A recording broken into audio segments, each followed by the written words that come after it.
We're bringing our city departments together so that people don't get caught in the loop of going from one room to the next. We want them all to be in the same room so that you can get busy rebuilding ASAP.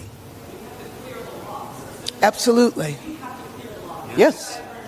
Yes. And we will clear the lots, absolutely, in the city and in the county. We are working together. Both levels of government are working in unity.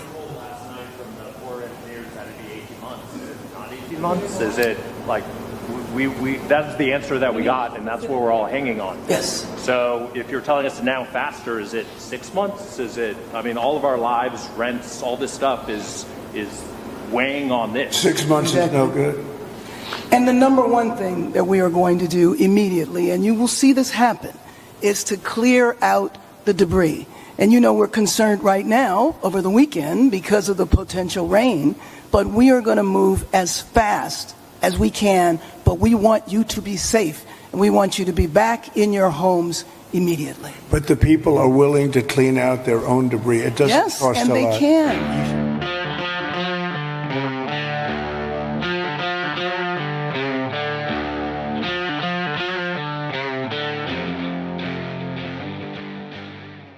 Hi everyone, this is Lad Dilgard. Welcome to another episode of Stand and Speak. You can find me on X at Lad Dilgard or on YouTube at Stand and Speak. So there you had Karen Bass and Donald Trump at the Firehouse Roundtable last night. And there was a lot of good information flowing around. The Democrats came to Trump on bended knee begging for help. And he pointed out how all of their failures has contributed to this mess.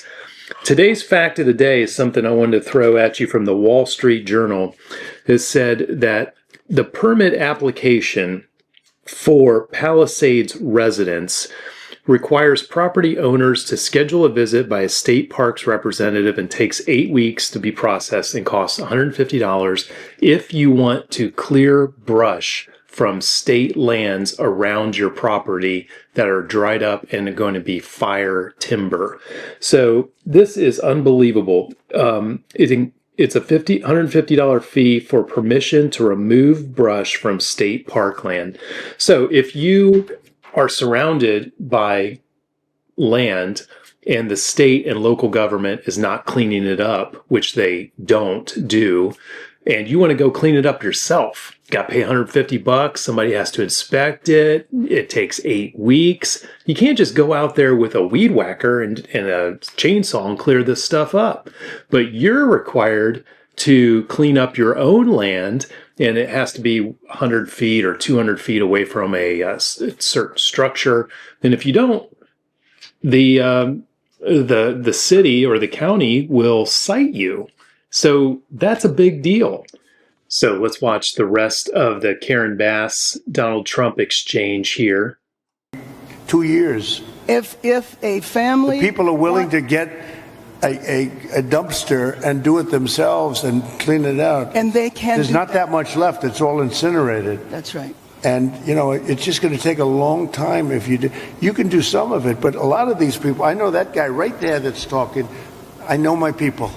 You'll be on that thing tonight, throwing the stuff away, and your site it'll look perfect within 24 hours, and that's what he wants to do. He doesn't want to wait around for 7 months till the city hires some demolition contract that's going to charge him $25,000 to do his lot. Yeah.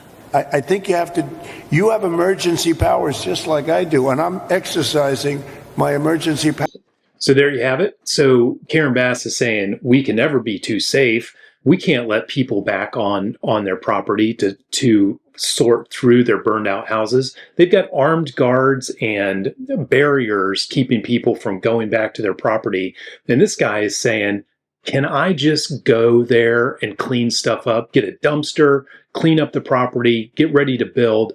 And Trump's saying, let these people go back there to work. Karen Bass is saying, oh, it's unsafe. You have to exercise them also. I did exercise them. Because I looked, I mean, you have a very powerful emergency power, and you can do everything within 24 hours. Yes. And if individuals want to clear out their property, they can. Yeah. So now she's backing off. Now she's saying, "Oh, if you want to, you yes, can't." but That's you not know what that she you was will saying be before. able to go back Obviously, soon. I cannot believe a city We of think 3.8 million within a people week. put this person in charge of that. It's great to see a little bit of leadership now. Can you imagine George W. Bush or Obama or Harris or Biden take, taking on a group like this and showing up on site for 3 days and exchanging questions? Trump's got knowledge of real estate, of development, of contractors, of permitting. He knows what's going on here. He's talking about half pipes and all of this. So it's great to have some leadership back in the country. But you know that you will be able to go back soon. Soon. Mr. President. We think within a week. Week. That's a long time, a week. I'll be honest. To me, everyone's standing in front of their house. They want to go to work, and they're not allowed to do it. And the most important week thing is a for long people to time. be safe. Gotta be safe. They're safe. They're safe. You know what? They're not safe. They're not safe now. They're going to be much safer. You're on the streets. A week is actually a long time, the way I look at it. I watched hundreds of people standing in front of their lots, and they're not allowed to go in. It's all burned. It's gone. It's done. Nothing's going to happen to it. It's not going to burn anymore. There's nothing to burn. There's almost nothing to burn. And they want to go in. The people are all over the place. They're standing, and I say, "Why aren't you going in? We're trying to get a permit." And the permit's going to take them. Everybody said 18 months. You said 18 months. You said 18 months. Last night. And that was last night. 18 months to get a local and state permit. We can't even see our homes right now. We are blocked from entering our streets. Right. We Can't even get on my this is street. The first time we saw our house was yesterday. So first of all, I got to get one of those black MAGA hats because that's pretty badass. But second of all, this shows the difference between the safety nags, bureaucracy-laden places like California and a real leader like Donald Trump. I want to read a couple of other things from the Wall Street Journal article called "Bureaucratic Tangle Makes It Harder to Clear Brush," because it's not often I've seen the media push back on the bureaucracy and nonsense that has gone on in California and which has caused this problem. First, in Palisades, the city and county of LA, State Parks Department, California Coastal Commission, and the National Park Service all have a say in what happens on land surrounding residential areas. So that's a short list. They forgot Fish and Wildlife Service, the EPA, and a whole lot of other jurisdictions who go in and tell people what they can do with brush that's turned into dry timber around their property. These people can't get out of their own way. Second, LA has tough vegetation management rules requiring property owners in hazardous zones to clear brush within 200 feet of a structure and 10 feet of roads or combustible fences. City officials frequently cite owners for failing to clear brush and send crews at your expense to clear the land of those who fail to comply. But here's the deal. Palisades residents have long complained that local and state governments don't follow the same rules of their on the nearby land. So the LA Fire Department cites state resource departments on not being able to not clearing the land appropriately. They get away with it. But if you're a resident, you have to comply or they ticket you. It's ridiculous. It's two sets of standards. And third, that after the 2018 fires, consultants recommended the county of 10 million limit development in areas of high risk of wildfires and bolster brush management requirements for new buildings. It said that the county should develop community wildfire protection plans. Well, guess what? They didn't do it. They didn't adopt any kind of brush management techniques. They had this commission after the 2018 Woolsey fire that said, you got to trim the brush. Guess what? They didn't do it. That's incompetence. It's climate change kookery. It's environmental wacko-ness. And it has caused all these deaths, all this damage that now insurance companies pulled out of the state, and now it's going to come back to federal taxpayers to bail them out. This is bureaucracy and incompetence, and it's what Trump has been elected to fight. So, speaking of Trump and speaking of the Woolsey fires, here's Trump being interviewed by Chris Wallace back in 2018 about those California fires. Let's have a look. Just to see the firefighters, nobody's ever seen what's going on over there. And now they're saying it could be as many as 600. This just came out before we met. It could be as many as 600 people killed, up by 400. It's incredible what's going on, and burned beyond recognition. They can't even see the bodies. It's incredible. I was watching the firemen the other day, and they were raking areas. 2018. Where the fire was right over there, and they're 7 years raking ago. trees, little trees like this that are not trees, little bushes that you could see are totally dry. Weeds, and they're raking them. They're on fire. That should have been all raked out. What about the argument? You wouldn't have the fire. What about the argument it's climate change? Climate change. Drier, it's Climate hotter, change. and that's contributing to it. Maybe it contributes a little bit. The big problem we have is management. When I was in a certain state, I won't say which, the governor said, we've tested it. We clean out areas, and we actually set the fire just to see. We lose almost nothing. We can put it out right away. And then we leave areas unmaintained. He said, we'll lose 100,000 acres before you even know it. You need forest management. It has to be. I'm not saying that in a negative way, a positive. I'm just saying the facts. 7 years ago, Trump was saying the exact same thing. He was totally right. And Wallace, being an idiot like he is, said, well, what about climate change? You know what? Climate change is blamed for blizzards, hurricanes, polar bears swimming, and tinderbrush in California. It's lazy, it's dishonest, and it's absolving the people who are really at fault for what they actually did. You can't leave a dry area, which California has been dry for only like 1 million or 2 million or 3 million years. There was forest fires there 1,000 years ago, 200 years ago, but through mitigation procedures, we had reduced the amount of forest fires to almost nothing up around 40 years ago. And then we started doing this environmental wacko crap, sending water out into the ocean and not clearing brush, and environmental lawsuits to keep people from clearing their own brush. Guess what? Now we've got the worst forest fires of all freaking time, and they're happening all the time. It's from humans being stupid is what it is. So here's a guy at that round table at the firehouse talking about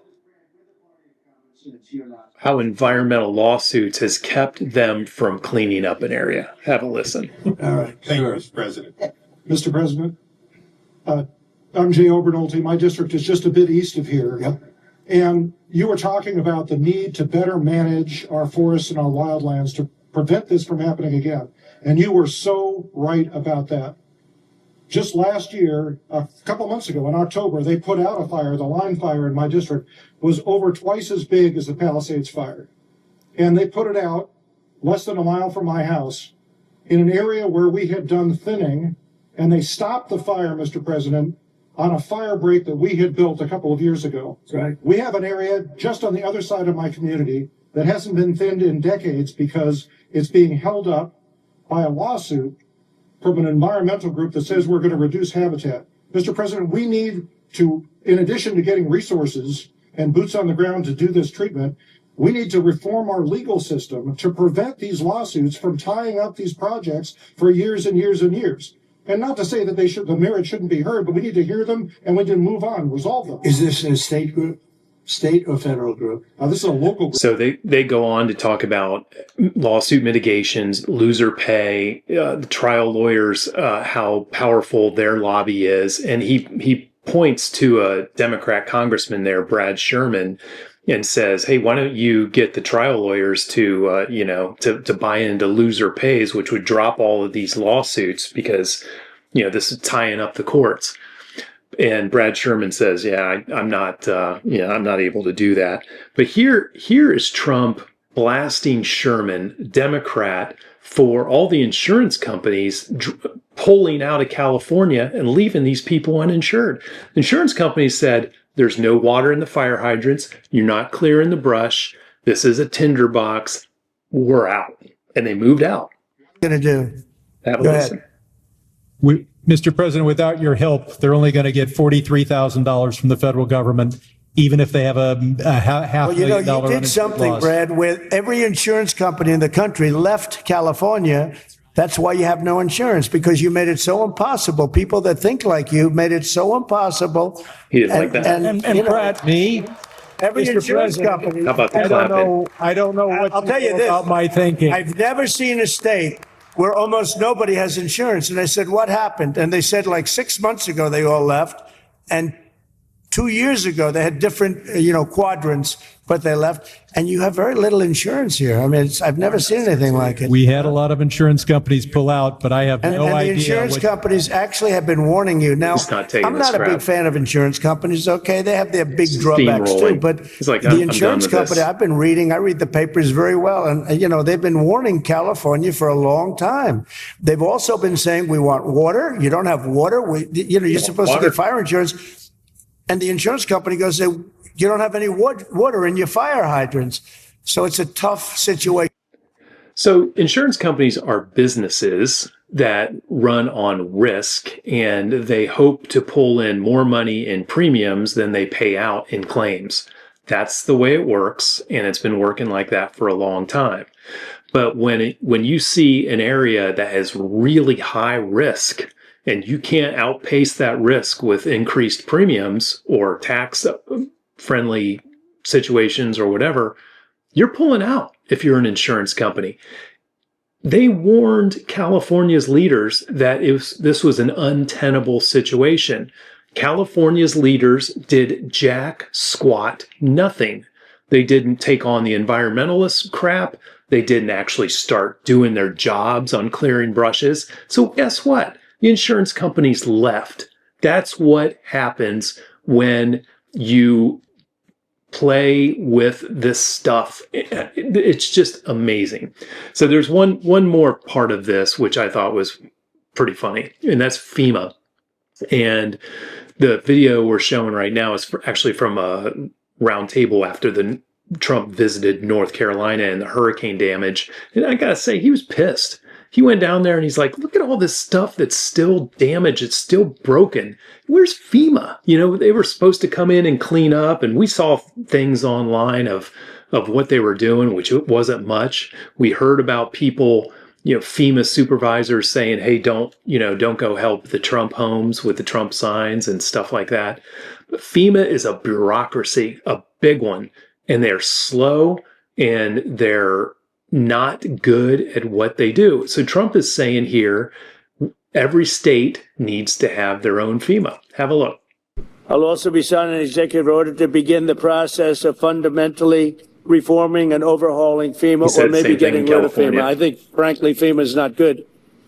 I think when you have a problem like this, I think you want to go and whether it's a Democrat or Republican governor, you want to use your state to fix it and not waste time calling FEMA, and then FEMA gets here and they don't know the area, they've never been to the area, and they want to give you rules that you've never heard about. They want to bring people that aren't as good as the people you already have. A lot of people make a lot of money. A disaster.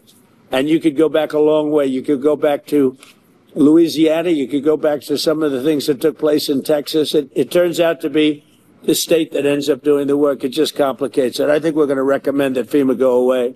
So there you have it. So he's saying we're going to send money to the states. Every state can have their own FEMA, and it'll be a lot more efficient. Those people who work at that state level will know the terrain. They'll know what they're getting into. They know their neighbors, so they want to clean it up. It's their neighborhood.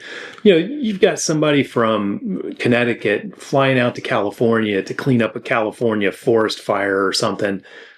What's the point, really? I mean, people in Florida know hurricanes. People in North Dakota know blizzards. People in Texas know crazy weather patterns that defy the imagination. Super cold, super hot, and everything. So it doesn't make it. FEMA has done a terrible job on many disasters. And like all of government these days, it seems they're inefficient and bureaucratic and slow and don't respond to their consumers. And they have a lot of people in them that don't really care about the people on the ground. So that's the show for today. This is another display of government mismanagement and another display of Trump showing the leadership skills as to why he was elected. And it is just a breath of fresh air to see somebody in charge in Washington who is in command, who knows stuff and is getting stuff done. So that's been the Stand and Speak show for today. You have a great day. Make sure you follow us on X at Lad Dilgard, and you subscribe on the Stand and Speak show on YouTube. Thank you.